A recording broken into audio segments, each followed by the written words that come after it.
is Rachel Kalem Whitman. Her writings explore our cultural understanding of disability. She lives with bipolar disorder and shares her experience as a way to empower young adults with disabilities to become leaders of their own lives. Welcome, Rachel.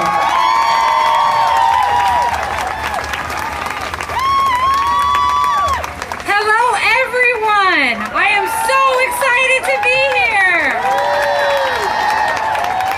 And I assume all of you are too, because the energy out here is contagious and I love it. My name is Rachel Kalem Whitman. I am an advocate, an educator. Like I said, I'm thrilled to be here. And I live with a disability. When it comes to disability, these are the things we are taught to believe. Disability makes you dependent. Disability equals passivity.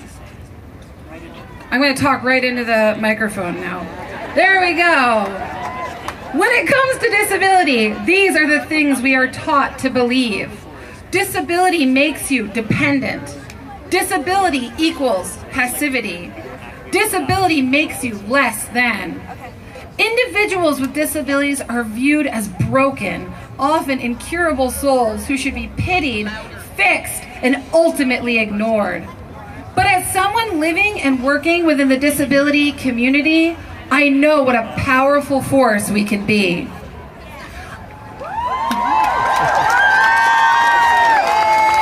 I was diagnosed with bipolar disorder when I was 17 years old. Initially, I felt a sense of relief. Finally, things made sense. What I was going through had a name. But at the very same time, I was completely devastated. I was officially crazy. I could no longer envision the future I had dreamed of. And my illness made me feel different, ashamed, and isolated. For many years, I traded my self-esteem for silence. My mental illness made me feel worthless. But I was lucky. In college, I started meeting more and more people with disabilities. People who are proud, unapologetic, and demand equity with authority. I joined the disability community.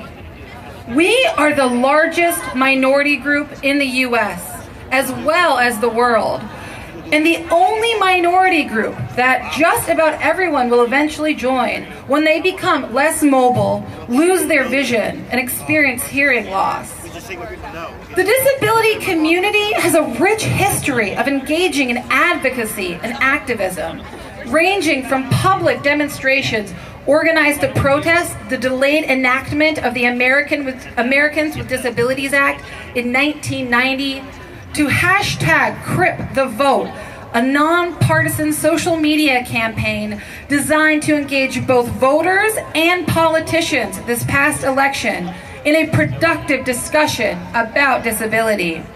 In fact, the logistics and accessibility team at the Women's March predict that at least 45,000 people with disabilities are participating today nationwide.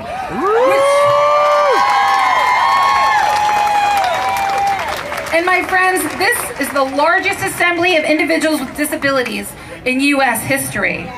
However, these acts of proud defiance and solidarity are often left out of our history books and not shown in our TV sets. Disability oppression or ableism is pervasive in our society, as demonstrated in the recent presidential election. We do not have the same opportunities or access on an individual, institutional, or systemic level. Here are just some of the ways oppression affects individuals with disabilities today.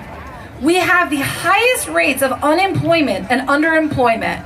We have limited access to comprehensive medical care, which will be further impacted by the repeal of Obamacare.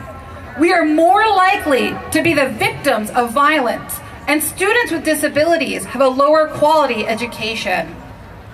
Disability rights are human rights.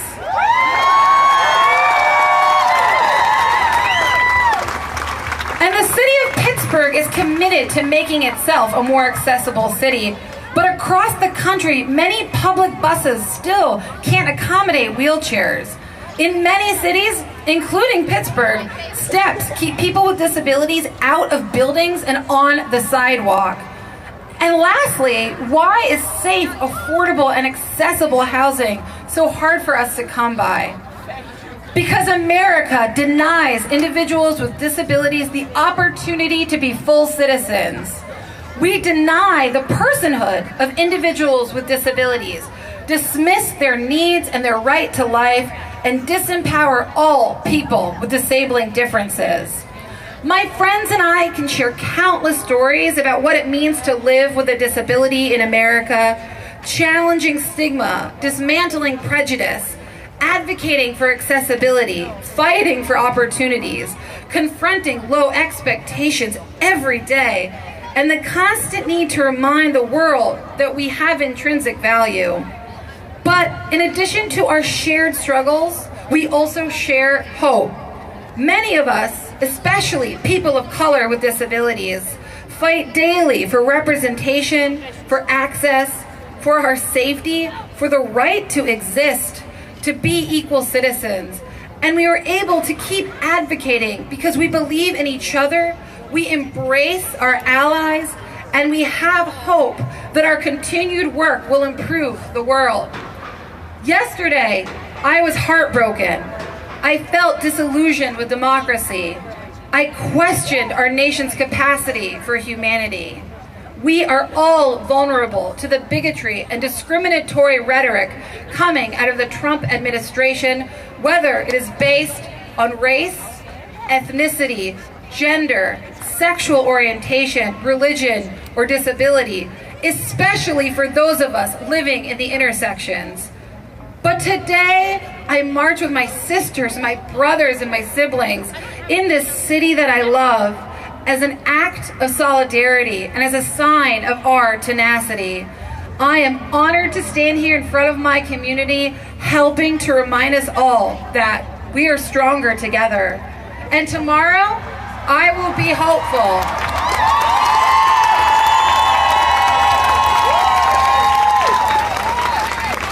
And tomorrow, I will be hopeful.